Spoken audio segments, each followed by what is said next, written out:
Good afternoon, Jeff Kubiak checking in live from Phoenix, Arizona. I am at EML, an education market leader with K-12, and our slogan is radically student-centered, and you'll find out what and why. But I'm here today with a gentleman that I've met with, Aaron Jobson from Northern California. Aaron, thanks for being with us. Thanks, Jeff. You want to give a little background on who you are and Sure. your work? Yeah, sure.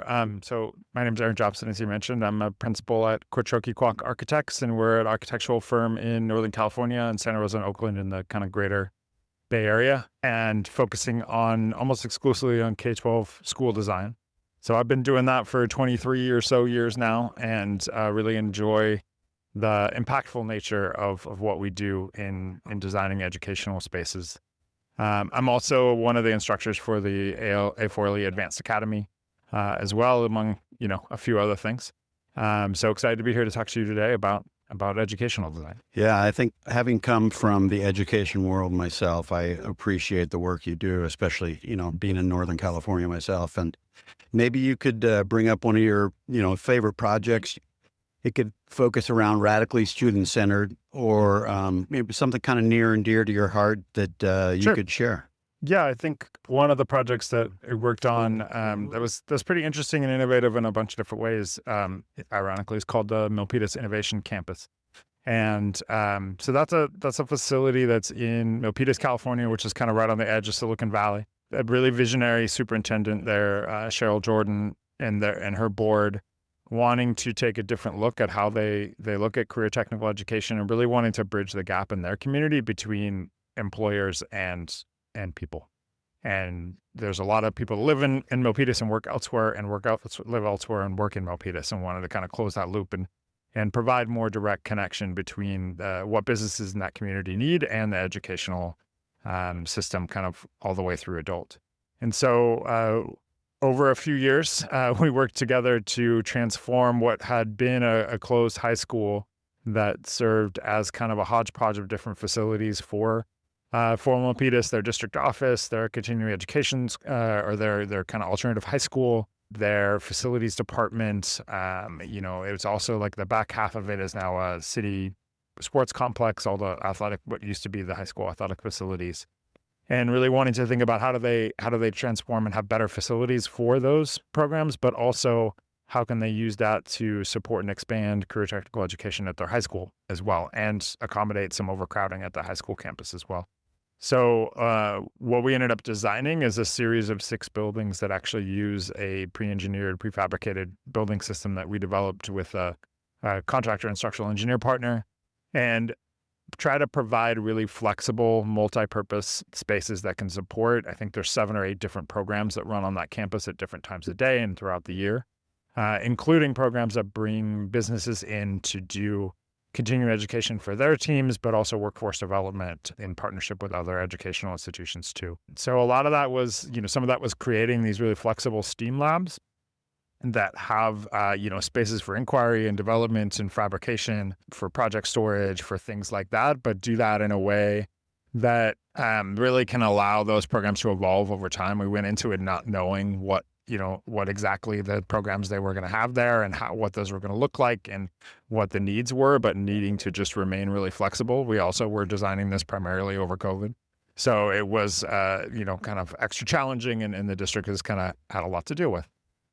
So that process went really well, and that project has kind of been fully operational now for about a year. We're working on the 3rd phase of it right now, which is kind of a workforce development and event kind of center, also a multi-purpose room for the students as well. But one of the things that's been most rewarding about that is a couple of things. We did have a lot of student engagement in that process. We actually ran a construction academy with the contractor during construction to teach kids in the district about construction careers and how we design and build and manage that project.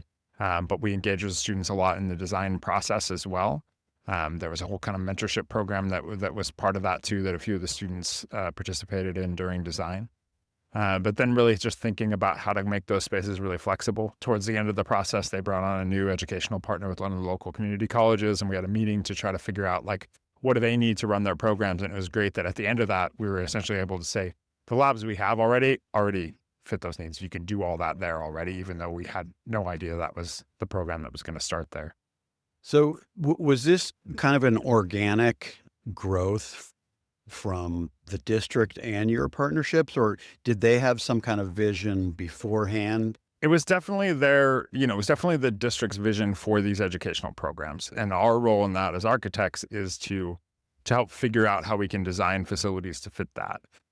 It was their vision in terms of like, these are the kind of programs we want to do, and these are the kind of impacts that we want to have for students. They didn't have a clear vision of, we need this many square feet for this thing, and we need this many rooms for that kind of stuff. So we went through a pretty extensive programming process with them to try to figure that out and try to marry that with the building system that we were using.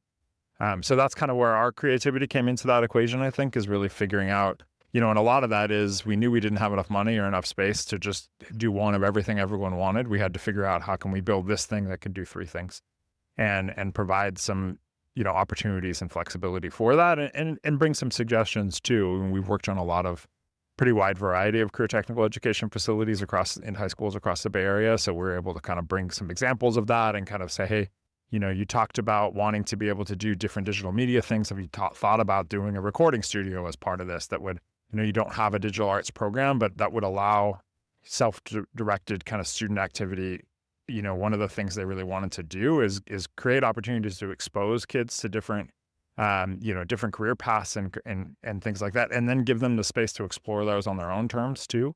And so the recording studio kind of became a part of that. There's also like an esports room that's kind of next to that too, right? Those are different ways for kids to explore those things and develop that passion for it and learn on their own terms for that. And that's something that one of the projects they use is actually to make a video about that campus and that school to recruit other students to come there, which is really cool to see. So, talk a little bit about the fabrication materials and how that arrived. So it's a pre-engineered, pre-designed classroom building that we had actually pre-approved also for the state of California. It's called Folia. And that was developed really because we had a lot of projects we've done where we're doing two-story classroom buildings that are kind of similar in a lot of ways. And we wanted to figure out a way, how do we build this better?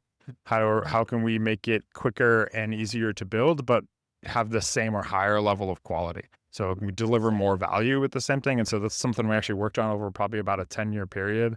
And we've now built 25, 28 of these buildings. So we were able to develop a lot of efficiency in doing that while maintaining a really high level of quality in terms of construction and delivery and kind of service, but also in terms of environmental quality. Okay, so sustainability then is something you look at as well. Yeah, that's definitely built into that too, and something that we were able to, have a pretty high level of sustainability related to that. We have a session later today we're going to talk about, or tomorrow that we're going to talk about that here at this conference. So. That's fantastic. So QKA, they have a really strong footprint in Northern California from what I know. And I know that CTE spaces are really on the up and up, and there's some incredibly diverse programming and designs going in. Is there something else you have on the horizon in that arena that you could share? There's a lot of, it's something that we get engaged with high schools quite a bit. And we've done, over the last 10, 15 years, especially in California, there's been specific programs to fund and support career technical education, from the program development, but also the facilities development side of things. So, we did a geospatial center that has a GIS lab and a planetarium and an observatory. We've done a variety of digital media kind of spaces, like I mentioned a little bit before, where they have recording studios and design labs and fabrication labs. We've done, projects that have construction shops and construction classrooms that are married with digital technology, sort of CAD and building information modeling labs that go with that, so they can design and fabricate and learn construction trades. But from the standpoint of college and career. So it's from the architecture and engineering side, but also from the construction management, fabrication side of things. We have a project at Annalee High School in Sebastopol that is incorporating some of these things as well, but also with a focus on kind of agricultural technology. It's in an agricultural area. So kind of thinking about what do those programs look like and how do we support design facilities for those. Well, all these projects too, we're always looking to keep them as flexible as possible, because we know these programs will change and the needs will change over time. But we've seen a lot of, emphasis on those programs in the last, decade and a half really, and even more recently. And I think that's a lot around recognizing and sort of the constant evolution and focus in education that there are a lot of opportunities for students to grow that aren't directly related to college, and for long-term success for them and their families. And so providing more programs to get kids into those programs, it's something we talk about in the design and construction industry a lot too, because we need kids to go into those careers as well, right? And getting students exposed to what that looks like, that those are opportunities that that they can see themselves in. Right. If you could share with us maybe a project that you feel has kind of been either a once in a lifetimer or something so Aaron-esque that, just kind of like the pride and something that you've done that was maybe not super easily accepted, but afterwards it was like Put me on the spot. kind of a Alright. wow. Yeah. I think one of my favorite projects that we've done over the last few years is a project we did in Oakland at Fremont High School. And that was really a kind of multi-phase transformation of a high school campus. It was a high school that was struggling in a lot of ways. It had been through a number of different kind of iterations of program change and development over the years. And also physically was in pretty bad shape. We worked with another firm, LCA, in Oakland and Walnut Creek, and partnered together on that project. And the district had, really big goals for reshaping that campus, improving the facilities, but also a high level of sustainability with that too. And then we were able to work with that school over a number of years and kind of work our way through that and work our way through the development of that and really develop a really strong partnership with that community and especially with the school leaders. Nydia, who's the principal there now, was a vice principal. She went to school there. She grew up in that community. It's just a huge level of investment in that community. And so part of that was career technical education that they had a kind of, I think they call them linked learning pathways there, which is a similar kind of program, but a little bit different. And so they had a construction academy there. They had a digital media academy there. They also had a kind of law and public service academy there at that time as well. And so that ended up being a really interesting project. It evolved and shaped over time, and it ended up being the renovation and kind of gutting and remodeling of one building to house some of those CTE programs, a new modular classroom building, and then a new gym and fields and things too. And it was great to see the impact that had in that community. It was really pretty transformational for them. The school actually didn't have a full-size football field before that. It was only 80 yards long. And so it was like a 1980s AstroTurf kind of situation. So they had to play all their home games off site. And one of the things we were able to do was kind of rotate that and really squeeze into a tight site, a football and soccer stadium. And that had a huge impact on not only just being able to host games, but it's one of the only safe, open public spaces for the kids to go in that community. So it had a big impact on that longer term. And they have an architecture academy there that we've remained, connected with that team and that staff as well. We actually have a young woman, Malia, in our office that went through that program, that interned actually with LCA for a while, and then interned with us when she was in college, and just started kind of full time with us after that. And we had another intern from there this past summer that's in architecture school now. So. And we've gone and spoken to the kids a few times and be able to have some of those connections. So kind of maintaining that student-centered focus and that impact. And I think it's been great to see, the evolution of that campus and the programs on there and the impact it's had in the community. And that the architecture's a little part of that is one of the more rewarding and fun things about what we get to do. So you mentioned impact and students several times talking about that project. And so do you, as the architect designer, actually see and feel the shift going from current project to the finished project? Do you feel the student empowerment? Sometimes, right? Sometimes we get the opportunity to feel that. I think sometimes we don't necessarily don't continue to be involved in the school. After that, oftentimes we have multi-phase projects, and we do. So when we get the opportunity to kind of talk to students, whether we're engaging with them about the next phase of the project when they just moved into the previous phase, things like that. It's great to see that. We hear from the staff in that same way, and kind of the impact that those have, that the projects have on the kids and the teachers is great. It was at an open house for a project kind of like that, where we'd opened phase one and we're working on the design for phase two, and they asked us to kind of come to the open house and have a little booth and talk to it. And most of what we heard from the kids was, "Why did you start this so late? I'm going to be graduated by the time this is done." So they were not happy about that, but that's a compliment. And really liking having a much brighter, more open, much more light and air in their classrooms, having this beautiful new courtyard, that they're connected to, that just kind of being proud of that and being proud of the school in a way that maybe they weren't before. So Yeah. that's pretty great too. Yeah. As the design visionary, do you have students in your mind when you are creating these spaces and environments for them to be able to be who they are? Yeah, absolutely. I mean, I think that's one of the primary things that we're thinking about is like, what is the impact that we're going to have on education, on the students and the teachers too. I mean, I think that's a huge part of it too, is thinking about, creating not only learning environments, but working environments for the staff and the teachers, and how those things interact together, and, understanding the evidence-based design approaches to apply to that. And just really, starting that process with listening and with empathy and with really thinking about the experience that they go through and how we can really support that and how we can be an enabler of that, and maybe expand their horizons, expand the opportunities of what they can do, by removing some of the limitations that sometimes the physical infrastructure can provide. Yeah, but that's an important part of it. I mean, I think one of the things that I enjoy bringing to this job too is that my entire family are teachers. And so my wife's a teacher, and both of my brothers are special educators and things like that. So it's seeing it from their perspective too, and understanding kind of how they interact with the spaces, and what, how much of themselves they put into the school and to the kids, and just trying to support that with what we do. Yeah. So, K-12 really embraces radically student-centered approach to all of our work and partnerships. And what would your concept or definition, if you could kind of imagine, what does that mean to you and your firm? It's a good question. I think kind of what it means to us is really kind of what you said a minute ago, is really thinking about the students in the choices that we make, in the designs that we come up with, and how they really impact that. We always thinking about budget and schedule, and always say that we've never had a school project where they could afford everything they wanted. And so working through that process is part of it, but working through that process from a perspective of like, what's going to be most impactful on the educational environment? What's going to be most impactful on student success?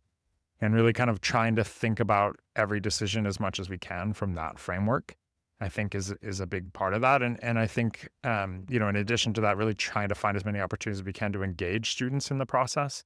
I think that's something that we've been trying to focus on and kind of chip away at a little bit here and there over the past few years, especially, is like, how can we use the fact that we're doing this project as an opportunity to introduce kids to, architecture and construction and those careers and just those opportunities, especially kids who might not otherwise get exposed to that world. So kind of thinking, I think those are a couple different ways we think about, kind of trying to be student-centered and student-focused in what we do, and balance that with all the kind of practical realities of getting a building built, right? Of designing and permitting and constructing a building. Yeah. Having worked in many schools myself, thinking back, you being a futurist, really, how do you design for the future? So, I think about a school that was built in 1990 that's still really relevant space-wise and everything. So how does that come into play in your thinking and design?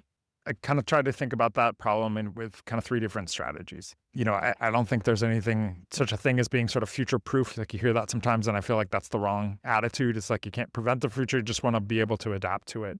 And so we try to think about kind of adaptability, flexibility, and kind of variety of spaces as three strategies to employ to create flexible learning environments. So variety of spaces, meaning like not just all 1,000 square foot classrooms, right? Can we have double classrooms with partitions? Can we have small breakout areas? Can we have kind of use the circulation spaces as learning environments to support that? How do we connect those things together and give teachers and students a variety of spaces to use in different ways, over time? And then adaptability, kind of how can some of those spaces move and change over time? The operable partition is a kind of classic example of that, but also just thinking about how we design and build things so that they're a little bit easier to modify. With the prefab building, the folio building, we thought about that, and that all the walls are metal stud and non-bearing, and all the electricals fed from overhead instead of in the slab. So it's easier 10 years from now to move a wall than it would be typically, and things like that. And then flexibility is really thinking about how can each space be used in different ways, whether that's, furniture that can move around, or rideable surfaces in different areas, or the shape of the room and how that can be used in the connection between spaces and things like that. So really thinking about that problem in a few different ways and trying to apply that. And as much as we can, it's like trying to think about and anticipate how things might be used in the future. But I think more than anything, it's really just thinking about how do we make it as easy to adapt to whatever the changes are in the future that we don't know about. I think it's a really good perspective, especially on the shift. You're looking at some of these 50, 60, 7-year-old classrooms that you see, trying to make sure they're going to be relevant for the next 10, 20, 30, 50 years, right? Yeah, and we can take a lot of lessons from that too, in that a lot of our work is either adapting or replacing, schools that are 50, 60, 70 years old. And so thinking about like which of those spaces have lasted and the test of time, and kind of from a functional standpoint, some of them have structural deficiencies and things like that. That is a whole other kind of problem. But just thinking about like which are the ones that we go into and is like, these ones still have good bones. We could make this work if modernize this and still have it work as a really functional modern learning environment, and which ones don't. And I think a lot of times the ones that do are frankly the older ones that are just a little bit simpler, and the way that they're designed is simpler, and they're designed to be used without electric lights and HVAC systems, and they're not designed sort of hyper specifically to one pedagogical approach.